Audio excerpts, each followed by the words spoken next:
Today's headlines are: Socom Gear to release their Novak Next and sleek two-tone finish, new guns from Tokyo Marui, and is this the end of the Clone Wars? Hello, you're watching RedWolf TV News. First up, Socom Gear. The Novak Next has been causing a bit of a storm since its release, with authentic markings, full metal body and a neat 295 FPS performance. It's proven to be a hit seller, and it's a good time as any for Socom Gear to release their Novak Next in a sleek two-tone finish. Like the all-black version, it's all metal and is top gas ready, which is enough to give it 295 FPS. It has a strong blowback, and the sleek two-tone finish is sublime. It features fully licensed markings, and it comes with a nice little man bag. Available soon at RedWolfAirsoft.com. Tokyo Marui have displayed a handful of hot up-and-coming guns, including an electric blowback G3 high-speed motor G3, and an HK P30 blowback pistol. Do you like my gun?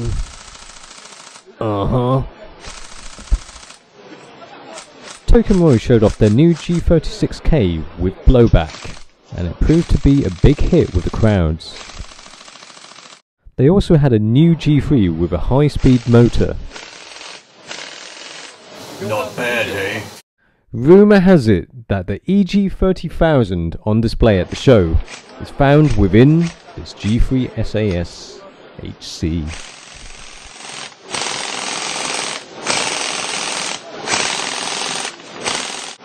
The gun is very good. When I put it in full auto, I almost wet my pants. In fact, I think I need to go to the toilet now. Then they also had the HK P30.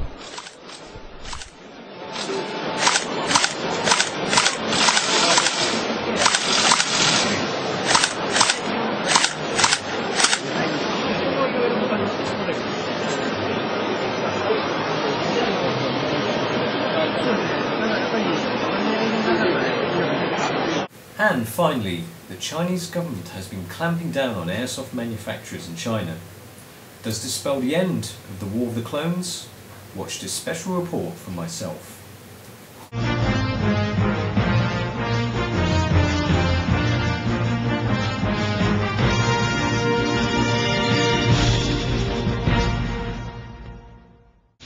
It was 1991 and Tokyo Marui's Marui Man introduced us to the concept of the automatic electric gun in a video commercial that would reveal the raison d'etre of their battery-powered toy gun.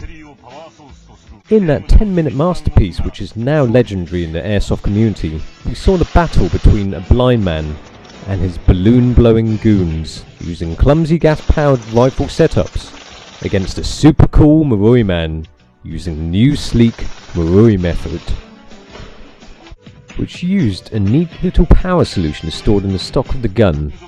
They showed the power that could be unleashed from the mechanical gubbins within, with a little anti-smoking demo.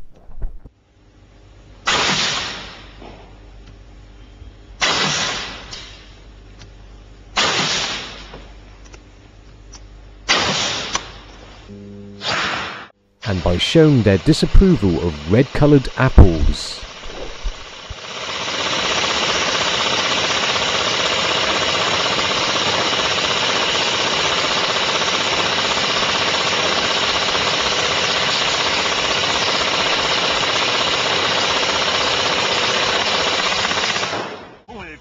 But Tokyo Marui probably wouldn't have predicted that back then that the workings of this gun would become the benchmark for all other airsoft guns to follow.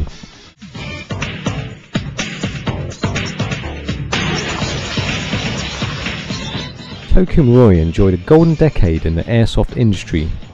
Their concept, shown by Marui Man, spawned a whole host of offspring in a variety of countries, including Japan, Taiwan and Hong Kong.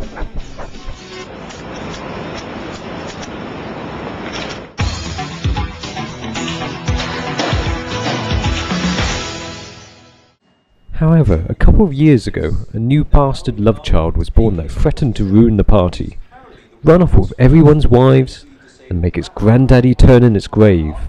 even though the granddaddy was far from dead yet. It marked the birth of the China clone. On paper it sounded nice, albeit slightly naughty.